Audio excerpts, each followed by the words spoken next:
اعوذ باللہ من الشیطان الرجیم بسم اللہ الرحمن الرحیم رب اشرح لی صدری ویسر لی امری واحلل عقدۃ من لسانی یفقہوا قولی۔ 6 ذی الحجہ اسلامی تاریخ۔ امام ترمذی رحمۃ اللہ علیہ، آپ رحمۃ اللہ علیہ کا اسم گرامی محمد بن عیسیٰ، کنیت ابو عیسیٰ تھی۔ آپ سن 200 ہجری کے قریب زیہون نامی سمندر کے ساحلی علاقے میں ترمز نامی گاؤں میں پیدا ہوئے۔ والدین کے سائے عاطفت میں پلے بڑھے اور پھر علم نبی حاصل کرنے کی خاطر سمندر کے اس پار خراسان، عراق اور حرمین شریفین کا سفر کیا اور وہاں کے علماء سے خوب استفادہ کیا۔ اللہ تعالیٰ نے غضب کا حافظہ دیا تھا، جس کی مجلس میں بھی جاتے اس مجلس میں بیان کی گئی ساری روایتیں پہلی بار میں حفظ کر لیتے۔ بعد میں آپ نے حدیث کی ایک ایسی کتاب لکھی جس نے ایک انقلاب برپا کر دیا، اور اس کی جامعیت اور ہماگیری نے لوگوں کو بالخصوص علماء کی عقل کو حیران کر دیا۔ اس میں سیرت، آداب، تفسیر، عقائد، احکام، فتنوں، قیامت کی نشانیوں اور صحابہ رضی اللہ تعالی عنہم کے فضائل کا ذکر کیا گیا ہے۔ یہی وہ کتاب ہے جس کو ہم اور آپ جامع ترمذی کے نام سے جانتے ہیں۔ امام ترمذی فرماتے ہیں، میں نے اپنی یہ کتاب حجاز، عراق اور خراسان کے علماء کے سامنے پیش کی تو وہ لوگ بہت خوش ہوئے۔ ایک مرتبہ فرمایا، جس کے گھر میں میری کتاب ہوگی سمجھو اس کے گھر میں نبی ہیں جو بات کرتے ہیں۔ آخر عمر میں آپ کی بینائی چلی گئی۔ آپ رحمۃ اللہ علیہ نے 13 رجب سن 279 ہجری کو انتقال فرمایا۔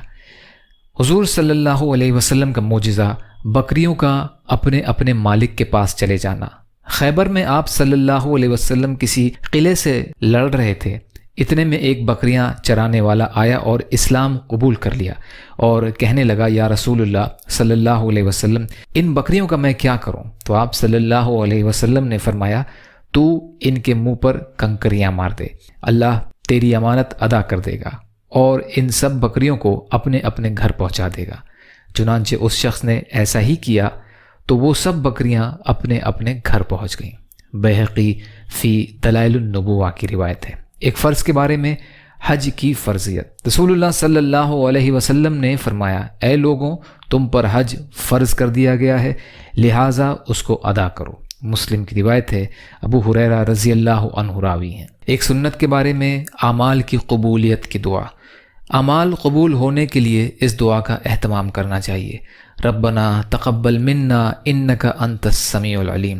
اے ہمارے پروردگار، ہمارے اعمال اور دعاؤں کو اپنے فضل سے قبول فرمائیے، بے شک آپ سننے والے اور جاننے والے ہیں۔ سورہ بقرہ کی آیتوں کا ترجمہ ہے۔ ایک اہم عمل کی فضیلت، یتیم کے سر پر ہاتھ پھیرنا۔ رسول اللہ صلی اللہ علیہ وسلم نے فرمایا، جب کوئی شخص صرف اللہ کی خوشنودی کے لیے یتیم کے سر پر ہاتھ پھیرتا ہے تو اللہ تعالیٰ ہر بال کے بدلے میں نیکیاں عطا فرماتا ہے، اور جو یتیم کے ساتھ اچھا برتاؤ کرے گا، میں اور وہ جنت میں 2 انگلیوں کی طرح ہوں گے۔ حضور صلی اللہ علیہ وسلم نے شہادت اور بیچ کی انگلی کو پھیلا کر بتایا۔ مسند احمد کی روایت ہے، ابو امامہ رضی اللہ عنہ راوی ہیں۔ ایک گناہ کے بارے میں، دین کو جھٹلانا۔ قرآن میں اللہ تعالیٰ فرماتا ہے، میں نے تم کو ایک بھڑکتی ہوئی آگ سے ڈرا دیا ہے، اس میں وہی بدبخت داخل ہوگا جس نے دین کو جھٹلایا اور اس سے منہ موڑا۔ سورہ لیل کی آیتوں کا ترجمہ ہے۔ آخرت کے بارے میں، جنت کا بازار۔ رسول اللہ صلی اللہ علیہ وسلم نے فرمایا، جنت میں ایک بازار ہے جس میں خرید و فروخت نہیں ہے، اس میں صرف مرد اور عورتوں کی صورتیں ہیں۔ ان کو دیکھ کر جب آدمی کسی شکل کی تمنا کرے گا کہ میں بھی اس جیسا ہوتا تو اس کی شکل ویسی ہی ہو جائے گی۔ ترمذی کی روایت ہے، علی رضی اللہ تعالی عنہ راوی ہیں۔ طب نبی سے علاج، زکام کا فوری علاج نہ کیا جائے۔ رسول اللہ صلی اللہ علیہ وسلم نے فرمایا، ہر انسان کے سر میں جذام یعنی کوڑ کی جوش مارنے والی ایک رگ ہوتی ہے، جب وہ جوش مارتی ہے تو اللہ تعالیٰ اس پر زکام مسلط کر دیتا ہے، لہٰذا زکام کا علاج مت کرو۔ مستدرک کی روایت ہے، عائشہ اما عائشہ رضی اللہ عنہا راوی ہیں۔ فائدہ، حکمہ حضرات بھی زکام کا فوری علاج بہتر نہیں سمجھتے، بلکہ کچھ دنوں کے بعد علاج کرنے کا مشورہ دیتے ہیں۔ نبی صلی اللہ علیہ وسلم کی نصیحت، رسول اللہ صلی اللہ علیہ وسلم نے فرمایا غصہ شیطان کے اثر سے ہوتا ہے، شیطان کی پیدائش آگ سے ہوئی ہے اور آگ پانی سے بجھائی جاتی ہے، لہٰذا جب تم میں سے کسی کو غصہ آئے تو اس کو چاہیے کہ وضو کر لے۔ ابو داؤد کی روایت ہے، عطیہ رضی اللہ تعالیٰ عنہ راوی ہیں۔ یا اللہ ہم سب کو کہنے سننے سے زیادہ عمل کی توفیق عطا فرما۔